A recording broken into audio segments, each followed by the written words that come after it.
So hi everybody, a very what is it? Good afternoon. I'm Justin Kapani. I'm the founder and CEO of Arm Decor Design. We're in the business of designing and manufacturing home and office decor and interior solutions. And as you can see, it's a fantastic start to Sunday.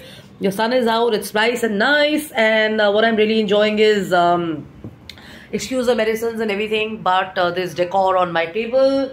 So I shared this a few weeks back. I have this one bottle of brandy. We're going to be changing this.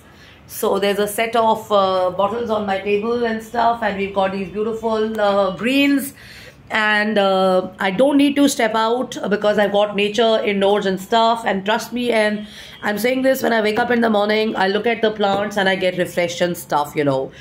So my share as a founder and a CEO is about interior solutions and decor. So there are these authors I met day before yesterday at the Spanish Center, and most of them had been from Netherlands, Iran, and Europe and stuff. And we were talking about the importance of spending time in nature.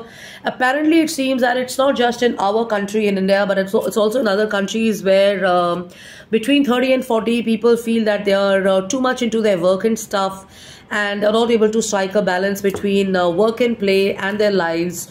And there was a thought share from some young women in their 24s to 30s talking about these, conditioning of getting married and having children, both for boys and men and stuff like that. And I think I shared this also that, it's not just women, it's also men who have to go through this conditioning of being married, taking care of the children, the family and stuff like that. And it's also the ladies who are brought up this way. So there was an author who shared her story at 24.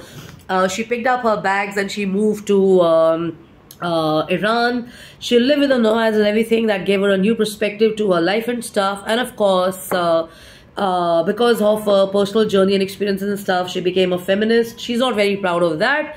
It gave her a lot of one-up on a lot of campaigns and concerns like that. But then it seems that she had to give away that attitude of feminism and get into something which was meaningful and love and holistic relationships and stuff. Now she's found a partner in London, and she's staying with him without marriage and stuff. And she's on this cause of promoting a book, which I found was damn interesting because it questions a lot of things about life. Are we complete and settled only when we have a job?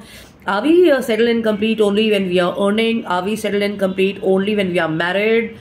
So I thought her share was really interesting and light because it was actually a fiction story. She sent me her book as well, and a damn interesting person to talk to and stuff. I think I could have spent another hour or so with her, but she had to travel back and stuff. The other lady was from Iran, and she'd moved to Europe. And she was also sharing the same thing, that there are not too many opportunities in smaller places, so going to a bigger part of the world made sense to her. But then as she lived